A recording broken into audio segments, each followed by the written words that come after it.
government has the capacity to track virtually every American phone call. 5 billion cell phone location records a day. PRISM program sweeping up vast amounts of internet everything, emails, photos, chats. If you haven't heard, our government is spying on us. And it seems to have become addicted to our data. The National Security Agency is quietly building the largest spy center in the country. But it wasn't always this way. Spying in the American Revolution was mostly the shoe leather kind. In the Civil War, recon tactics included photography and even the use of hot air balloons. Generally, though, U.S. espionage was ad hoc and uncoordinated. Until an information revolution.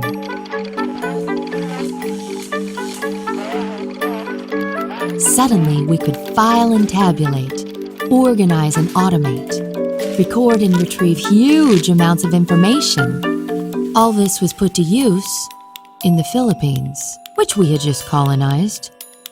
Rebellion rocked the islands.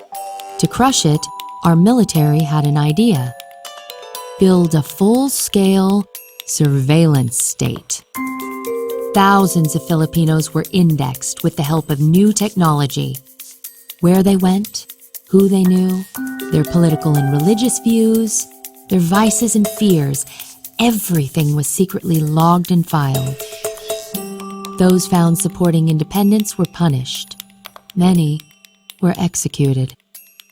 Information was power. At the time, Mark Twain wrote that what we did abroad would come back to haunt us. Years later, America entered World War I. New laws were passed to silence dissenters, but the real targets became those the public called the Reds: immigrants, leftists, and labor unions. To catch these enemy aliens, post offices censored mail, banning radical and ethnic newspapers. Labor strikes surged after the war, and so did fear of the Reds.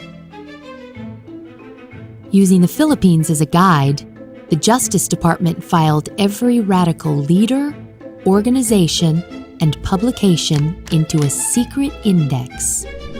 Over 200,000 cards were logged. By 1920, thousands of people had been arrested, many without a warrant. Most were U.S. citizens. The hysteria died, but the template for domestic spying had been set. Since then, history has repeated itself. First, there's a real or exaggerated crisis. The Soviet Union, the #1 menace. Then, in the name of national security, the government begins spying operations at home. And I think this march will The eavesdropping gradually goes mainstream. Many Americans were tapped and bugged, had their mail opened by the CIA and the FBI. Until things are finally exposed. Many of the techniques were clearly illegal. Crisis. Spying in the name of national security. This new law that I signed today will allow surveillance of all communications used by terrorists. Targeting minority groups. The FBI has employed a fleet of small aircraft carrying video and cell phone surveillance technology in dozens of cities. But today, the game has changed. See, private companies have long played a role in government surveillance. The Hobart missile receives instructions from the IBM computer. But this public-private partnership has gotten a lot cozier.